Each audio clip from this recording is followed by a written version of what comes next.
कि आप अच्छे कर्म कीजिए। अच्छा कर्म आपको हर समय आपकी रक्षा कवच बनकर आपको बचाते रहता है।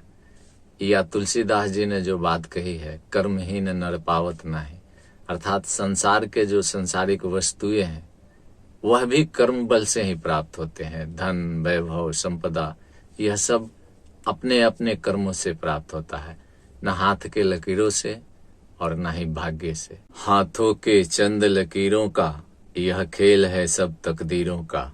हिंदी सिनेमा के एक खूबसूरत सा गीत जिसका 2 लाइन आपके सामने प्रस्तुत किया है हमने। अगर इसका भावार्थ निकालें तो एक ही अर्थ निकलता है, यह संसार में जो भी घटना घट रही है वह केवल तकदीरों का खेल है। गोस्वामी तुलसीदास जी रामायण श्री रामचरितमानस में लिखते हैं, सकल पदार्थ यही जग माहि, कर्महीन नर पावत नाहि।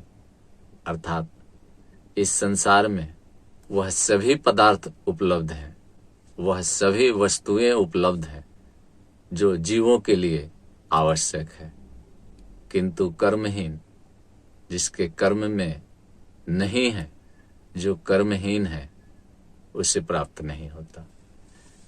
रामायण से रामचरितमानस में ही गोस्वामी तुलसीदास जी लिखते हैं, कर्म प्रधान विश्व करी राखा, जो जस करे सो तस फल चाखा।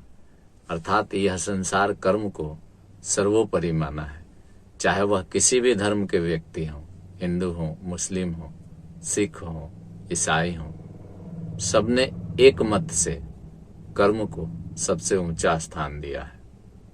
सब धर्मावलंबी यही कहते हैं, जो जैसा करता है उसका वैसा ही फल मिलता है।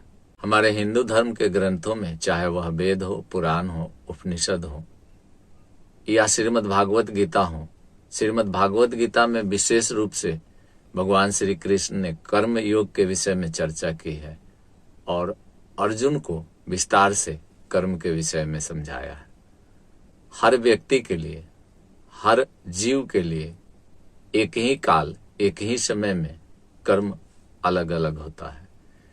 जैसे एक सैनिक का कर्म है अपने देश के लिए, अपने मातृभूमि के लिए किसी की हत्या कर देना। किसी के से मेरा मतलब है जो देश के ऊपर आक्रमण करते हों, जो देश को नुकसान पहुंचाने वाले हों, जो देश के सीमा में गैर कानूनी तरीके से अंदर आ रहे हों, उसकी हत्या कर देना। किंतु एक साधु के लिए उसी काल, उसी समय में, किसी भी परिस्थिति में किसी की हत्या करना वर्जित बताया गया है। एक किसान जब अपना खेती करता है, हल चलाता है अपने खेतों में, उस खेत में बहुत सारे जीव कट जाते हैं, किंतु किसान के लिए वह धर्म है, वह कर्म है कि वह खेती करे। चाहे कितना हो जीव कट जाए, कितना हो हत्याएं हो जाए, लेकिन किसान का कर्म है खेती करना, उससे पाप नहीं लगता। सीमा के अंदर घुस रहे देश के दुश्मन को जब कोई सैनिक मारता है तो उसे पाप नहीं लगता। किसान जब खेती करता है और जमीन में छुपे हुए कुछ जीव कट जाते हैं तो उस किसान को पाप नहीं लगता। किंतु एक साधु किसी भी परिस्थिति में अगर किसी की हत्या करता है, चाहे वह कोई भी जीव हो, तो उस साधु को पाप लग जाता है। कर्म हर व्यक्ति के लिए, हर जीव के लिए एक ही काल, एक ही समय में अलग अलग प्रकार से काम करता है। कर्म इतना मजबूत होता है कि उसे कोई हिला नहीं सकता, उसे कोई डिगा नहीं सकता। स्वयं भगवान भी कर्म को पराजित नहीं कर सकते।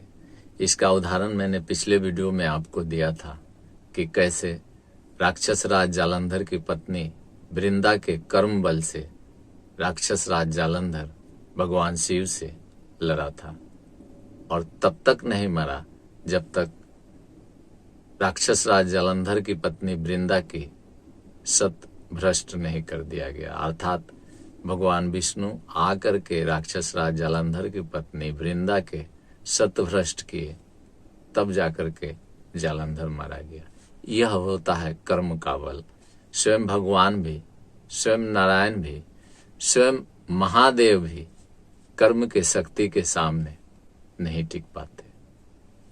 एक और उदाहरण दिया था मैंने पिछले वीडियो में सती सावित्री की।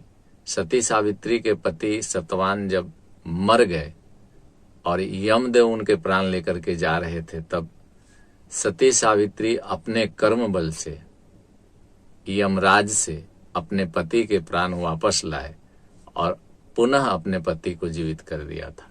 यह होता है कर्म बल, जहां स्वयं यमराज भी नतमस्तक हो गए कर्म बल के सामने। मैं ये नहीं कहता कि कर्म भगवान से बड़ा है या कर्म ही सब कुछ है, लेकिन कर्म की शक्ति एक बार अगर किसी के पास आ जाए तो वह तब तक नहीं हिलता, तब तक नहीं हारता, तब तक नहीं डिगता जब तक उसके कर्म बल उसके साथ हो। कर्म बल की क्षय होती है, ह्रास होती है। अगर आपके पास कर्म हो, पुण्य हो और उसे आप भोग लें या कोई पाप कर दें तो इससे कर्म बल कम हो जाती है। अगर आप पुण्य करते हैं कर्म बल बढ़ता है, पाप करते हैं तो कर्म बल घटने लगता है।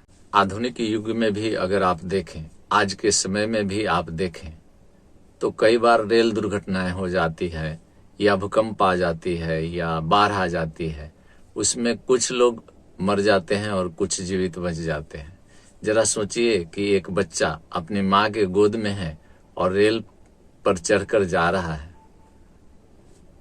रेल दुर्घटना होती है और उस बच्चे की माँ मर जाती है, वह गोद में बैठा बच्चा जीवित बच जाता है। ऐसा क्यों होता है? उस बच्चे को उसका कर्म ही उसका रक्षा कवच बन जाता है और मरने नहीं देता है, क्योंकि उसे उसका कर्म ही बचा लेता है। या कहीं बाढ़ में कोई व्यक्ति दह रहा है, एक समूह में 10-5 व्यक्ति दह रहे हैं, बहे जा रहे हैं और उसमें से 4 डूब जाता है, 8 डूब जाता है, 1-2 बच जाते हैं। तो आखिर वह क्यों बच जाते हैं? उसके कर्म बल ही उसे बचा लेता है, उसका रक्षा कवच बन जाता है। कभी कभी हम लोगों ने ऐसा भी सुना है समाचार चैनलों पर या खबरों में कि एक भूकंप में कोई मकान गिर गया, एक ही परिवार के 4 सदस्य दब गए और उसी मकान में कोई 1-2 बच गया। आखिर वह क्यों बच जाता है? उसके कर्म बल ही उसे बचा लेते हैं, उसका रक्षा कवच बन जाता है। मान्यवर, इस वीडियो में मैं इतना ही कहना चाहूँगा कि आप अच्छे कर्म कीजिए। अच्छा कर्म आपको हर समय आपकी रक्षा कवच बनकर आपको बचाते रहता है। या तुलसीदास जी ने जो बात कही है, कर्महीन नर पावत नाही, अर्थात संसार के जो संसारिक वस्तुएं हैं वह भी कर्म बल से ही प्राप्त होते हैं। धन, वैभव, संपदा, यह सब अपने अपने कर्मों से प्राप्त होता है, न हाथ के लकीरों से और न ही भाग्य से। इस वीडियो में इतना ही। अगले वीडियो तक मुझे इजाजत दें। जय श्री हरि।